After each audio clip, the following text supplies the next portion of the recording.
Students, आज हम राज्य नीति निदेशक तत्व directive principles of state policy का अध्ययन करेंगे।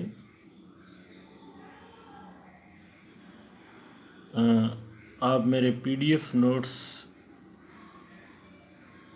में से समझ सकते हैं, जिसमें मैंने आपको पीडीएफ भेजा है और साथ में वीडियो में आप मेरे द्वारा विस्तृत रूप से व्याख्या की गई है, उसको समझ सकते हैं। भारत के संविधान के भाग 4 में अनुच्छेद 36 से लेकर 51 तक नीति निर्देशक तत्वों का उल्लेख किया गया है।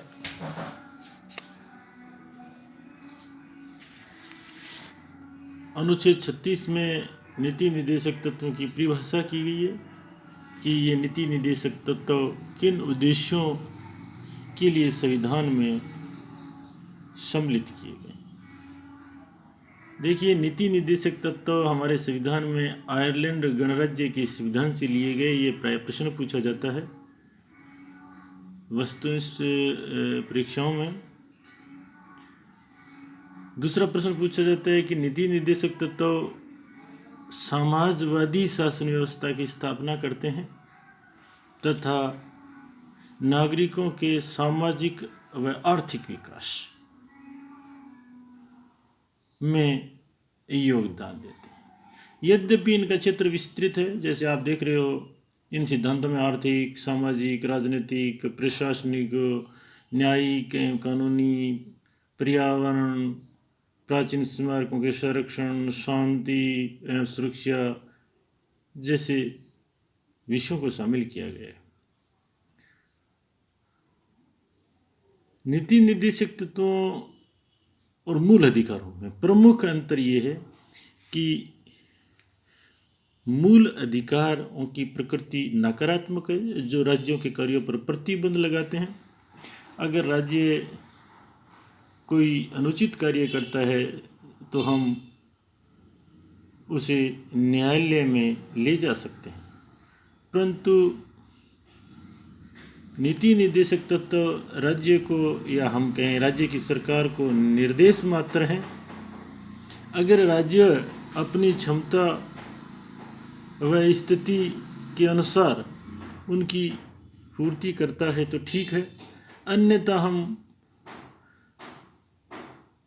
कोई न्यायिक संरक्षण प्राप्त नहीं कर सकते। अनुच्छेद 36 में राज्य की परिभाषा दी गई है और अनुच्छेद 37 में नीति निर्देशक तत्वों की प्रकृति को परिभाषित किया गया है। अनुच्छेद 38 से हम शुरुआत करते हैं।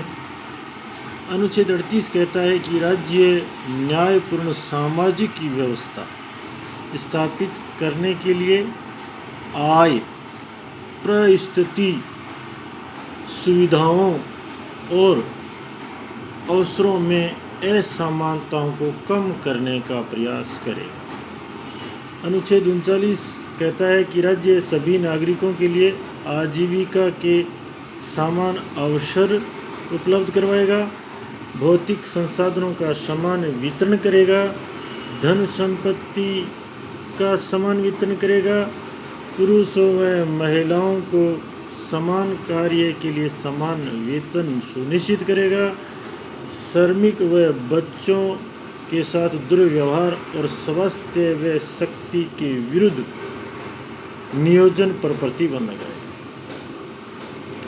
अनुच्छेद 39A राज्य गरीबों को निःशुल्क विधिक सहायता उपलब्ध करवाएगा। अनुच्छेद 40 बहुत महत्वपूर्ण है, जिसको राज्य ने बहुत अच्छी तरह से पूर्ण भी किया है। राज्य ग्रामीण विकास हेतु ग्राम पंचायतों का गठन करेगा तथा उन्हें स्वशासन की इकाइयों के रूप में कार्य करने में सक्षम बनाने हेतु शक्तियाँ व अवसर प्रदान करे। यह कार्य राज्य कर चुका है। अनुच्छेद 41 राज्य बेरोजगारी, वृद्धावस्था, बीमारी एवं विकलांगता की स्थिति में नागरिकों को समुचित सहायता प्रदान करेगा। जैसे आप देखते हो वृद्धावस्था पेंशन है, बेरोजगारी भत्ता है, भामाशाह के द्वारा गरीब लोगों को बीमारी का इलाज करवाना है, विकलांगों को सहायता देना इत्यादि। अनुच्छेद 42 राज्य महिलाओं को मातृत्व अवकाश तथा मानवीय दशाएं सुनिश्चित करेगा। अनुच्छेद 43 राज्य श्रमिकों को एक शिष्ट जीवन स्तर जीने के लिए मजदूरी उपलब्ध कराएगा ताकि वे सामाजिक और सांस्कृतिक अवसरों का लाभ उठा सके।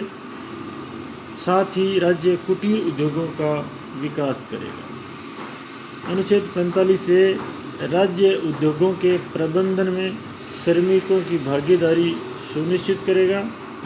अनुच्छेद 44 राज्य संपूर्ण राष्ट्र में समान नागरिक संहिता लागू करेगा। अनुच्छेद 45 राज्य बच्चों के बचपन और शिक्षा प्रदान करने की व्यवस्था सुनिश्चित करेगा। अनुच्छेद 46 राज्य अनुसूचित जाति, अनुसूचित जनजाति व अन्य कमजोर वर्गों के शैक्षिक और आर्थिक हितों को बढ़ावा देगा तथा उन्हें सामाजिक अन्याय और शोषण से बचाएगा। अनुच्छेद 47 कहता है राज्य नशीले व मादक पेय पदार्थों जैसे शराब, गांजा, चरस, हेरोइन के सेवन पर रोक लगाएगा जो स्वास्थ्य के लिए हानिकारक हो।